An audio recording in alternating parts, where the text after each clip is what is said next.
Hey free-to-play gang, welcome back to another video. Okay, this is 100% not clickbait. Okay, so it's very important that you plan ahead so that you know exactly what you should pull for, especially if you are free-to-play. I think most of you guys, probably like 80 to 90% of you guys, I will do a poll actually, like how many of you guys are free-to-play. But the thing is, so long as you're free-to-play, it's very important that you save your resources. So even though you're about to meet a character that is S tier, Millennia for example, right? In CN right now, S tier. Pickles for example, S tier as well. All these really juicy banners, but are they really needed? It really depends on what you currently have and what are your goals and aspirations in life. Do you want to be a doctor? Do you want to be an engineer? Or do you want to be a free-to-play gacha gamer? So we want to be a free-to-play gacha gamer. So this is what we're gonna do. Now, too long didn't watch. I know some of you guys just want to skip to the end. Let me help you with that, okay? So what I'm gonna do is I'm gonna wait for the Tooth Fairy banner, which is at the start of the 1.2 update. And I'm gonna wait till the end of the 1.2 update for the Lee banner. So these are the two banners that I'm gonna be pulling on,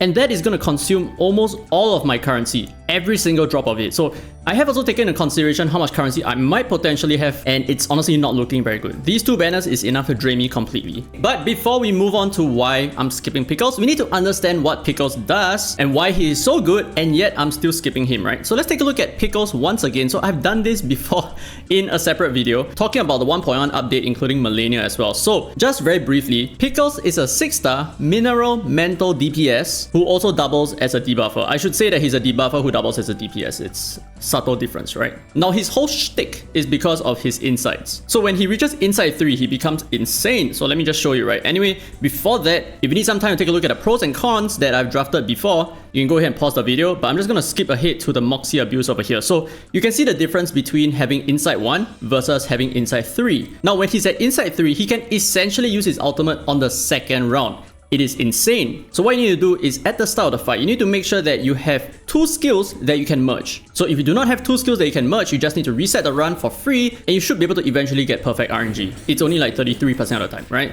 So what you need to do on round 1 is to move your skill, then merge your skill, and now you have 2 Moxie. And afterwards, you need to move 1 skill again, just randomly. It doesn't have to mean anything. And then you have 3 Moxie. And then finally, for the third action, you want to use your merge skill so that you have 5 Moxie because of your COP, and your COP is essentially just your clarification of proposition, which is his insight over here. So because at insight 3 he starts off with 2 clarification of proposition, that means in the second round he's still gonna have 1 stack of clarification of proposition, and he can use his ultimate afterwards and benefit directly from his COP.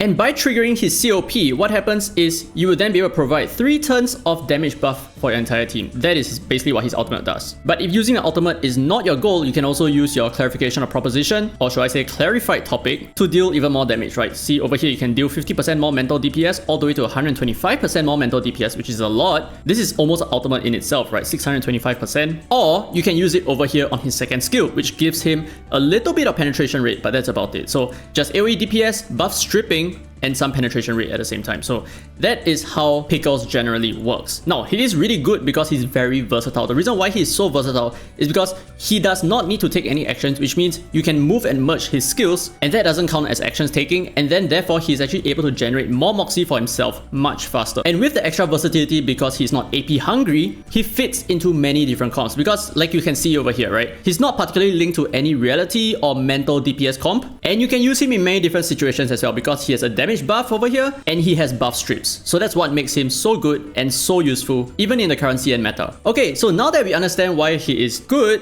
let me explain a little bit more about why I'm skipping him, but I am not effectively skipping him all the way. What I'm gonna do is I'm gonna do about 10 summons at most, and if I do not get Pickles, so be it. I'm just gonna move on in my life, because the 10 summons is actually gonna add on to my PT counter. So right now I have recently just summoned Centurion, right? Oh my god, 6 stars, 6 stars, 6 stars, Beast. What the heck? Life is again.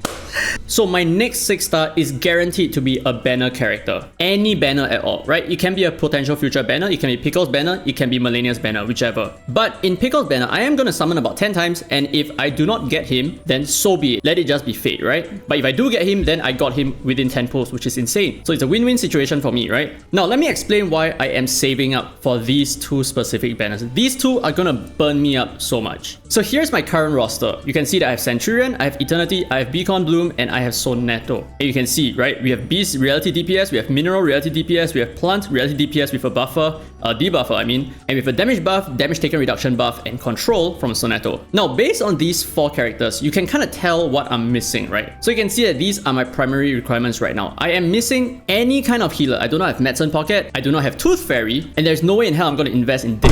Now, aside from that, I have Beast, Mineral, and Plant. I do not have Star DPS. So what I'm really lacking right now is a Star Reality or Mental DPS. It can be any one of those, but more preferably Star Mental DPS, because in update 1.4, Star Mental DPSs are more preferred over Star Reality DPS. And after my primary requirements, I still have some secondary requirements that is definitely going to benefit my team a lot. So number 1, any character that is being released who will power creep my current formation, right? That is going to be very useful for me. I might need some Beast Mental DPS in the future, and that current option is going to be Malenia. She's probably the best option right now as well, but she is way too much investment, because like I said, I will need to use up all of my summons in order to achieve my potential goal. And then next, I also need a Plant Mental DPS. So as you can read over here, I am not sure who yet, but it is not super crucial because, to be honest, right, Beacon Bloom is insane. Then finally, I need a Mineral Mental DPS who looks to be Pickles, but to be honest, I don't think he is my best option. Let me show you what my best option is right now. So this is my best Mineral Mental DPS. It is not Pickles, it is Black Dwarf who comes in 1.3. I'm not going to go through her skills, but just know that she's insane. If you want to take a look at her, you can go ahead to Prideway website and check her out for yourself. She is insane. So I might consider her during 1.3. So you notice that Pickles doesn't really fulfill any of my requirements, because even though he fulfills Mineral Mental DPS, he is still not my best choice. And aside from that, if you take a look at his banner, we can obtain Baby Blue and Diggers from his banner, which in my opinion is kind of shit. Okay, I wouldn't say that they are bad, it's just that I'm just not interested in these 2 characters at all. They don't excite me in any way, and I feel that realistically, I have much better options. Now let's do a little bit more deep dive into the 2 banners that I'm more concerned about. So the first is going to be a Tooth Fairy banner,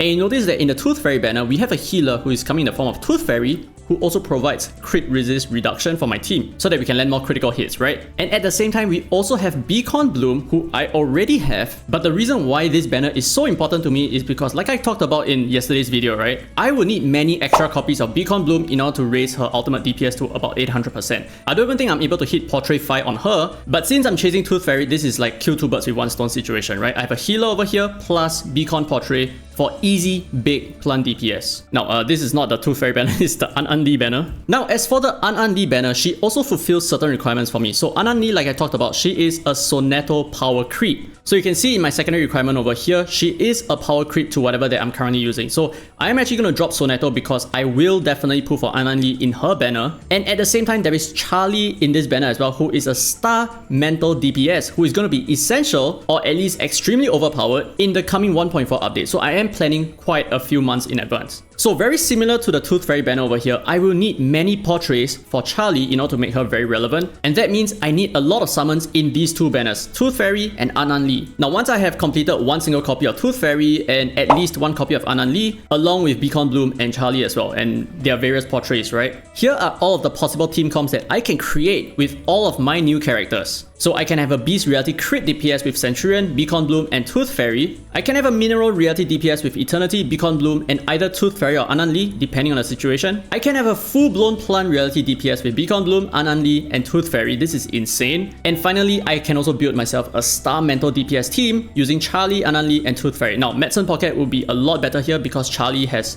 quite low crit technique, so that means her base crit rate is not going to be extremely high. So Tooth Fairy is not going to really push her DPS to very consistent levels, not quite the same as with Centurion, for example. But for the most part, I feel like this is still going to be super solid, and if I do manage to pull Medicine Pocket down the road, my team will just be complete. So this is the reason why I am skipping the Pickles banner, and I hope this gave you a little bit more insight as to how you can use your currency as well. It's very important that you always try to plan ahead, especially when currency is that limited, right? But okay, let's be honest, if I do pull a Pickles, I will still be excited because I still will have a very strong character whose kit I do actually really enjoy as well. But it's just that as a free-to-play player, I have to plan very far ahead, save my resources for when it is needed, and make the best decisions that I could possibly make. Because at the end of the day, if I don't play it smart, then I'm not a free-to-play try-hard. Alright, now with that said, that's the end of this video. Hopefully this helped you in any way. If it did, don't forget to leave a thumbs up. It really helps the channel, and subscribe for more Reverse 999 content. Now with that said, this has been Derek Free to Play, and as always, I will see you in the next video.